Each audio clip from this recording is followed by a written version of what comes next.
What's up guys, welcome to a new video. It's me, Kieran.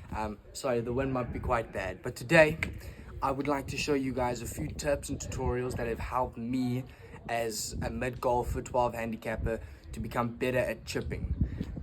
Now we have two wedges with us today. We have the CBX4s Cleveland. We have a 60 degree and we have a 56 degree. Now I'm going to show you the difference between these two chippers. We got the two wedges here, so this is going to be the difference in ball flight between the two of them.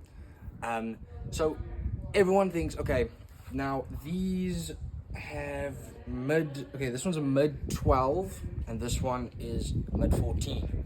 Okay, now here's the difference in ball flight between the two of these wedges. I'm gonna start with chipping two balls each, and then we'll see the difference in ball flight between the two of them. So we're gonna start it up with a 60 degree. Okay, here's the difference in ball flight between the two of these wedges.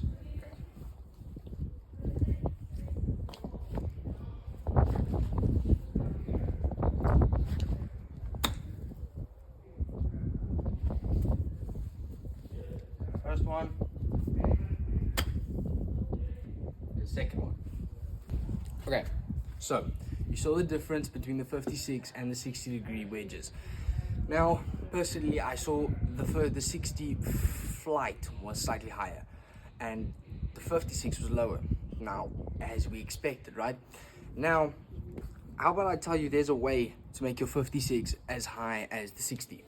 Now, for me, I've always found the 60 being my go-to club when it comes to wedges. When it comes to chipping, the first thing I go to is 60 degree. Get up on the green, 60 degree. But I've realized since I've gotten these new clubs from Cleveland that chipping with my 56 has actually had a bit of a better outcome because I can manipulate the ball flight so much easier. Let me show you why. I have 4 golf balls here.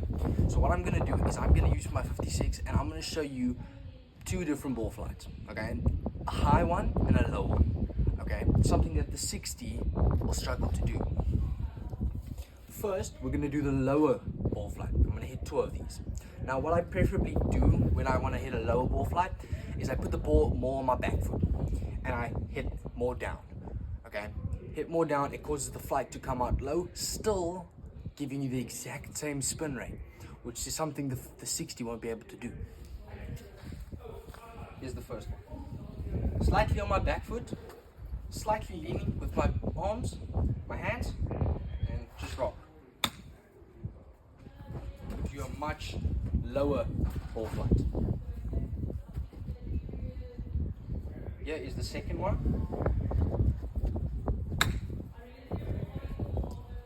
Look at that outcome. Low and smooth. Okay, so just showed you what it looks like hitting it lower. Now I'm going to show you how to do it, but this time to a much higher ball flight, more, how can I say, more penetrating, to giving you the same amount of spin so that your ball can stop right where it lands.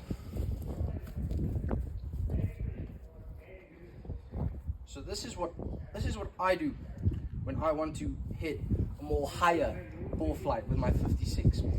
I keep my feet out 45 degrees, slightly almost like you want to hit a cut almost, but not exactly that type of concept.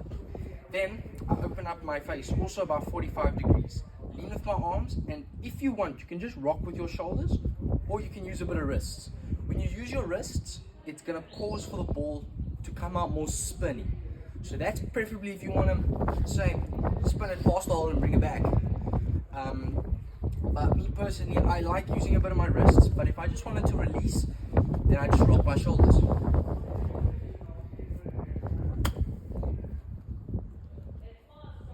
Stopping right there. Stopping right there.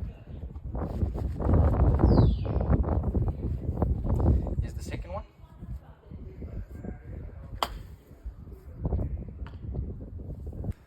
Okay, so you just saw those 2 types of shots. Now, that last shot I did thin a bit, but the one before that was pinpoint perfect. It stopped at the spot that it landed. Perfect. Now, I want to show you why chipping with the 56 and getting more spin is better than chipping with a 60 at times. I must say, if you purposefully want to hit, say, a flop shot, or you want to hit it distinctly higher, 60 degrees is the way to go. But I want to show you why it's a lot easier to collect spin on something like a 56. You have a much longer time to spin it off there, where you do there. Opening your club face opens this whole piece of face for it to collect spin, which means that ball comes out with a ton more spin, and it'll go in the exact same direction. You don't have to try hit a cut and hope that it spins. So that is a lot easier than that. Hope that's a tip that sometimes comes to your mind when you think about trying to stop the chip instead of letting it release. But other than that, that's all I have for you today. Thanks for watching. Hope you leave a like and comment, and stay tuned for some more golfing action. Next time on the course, I'll take you guys with me, and we will see what we can shoot.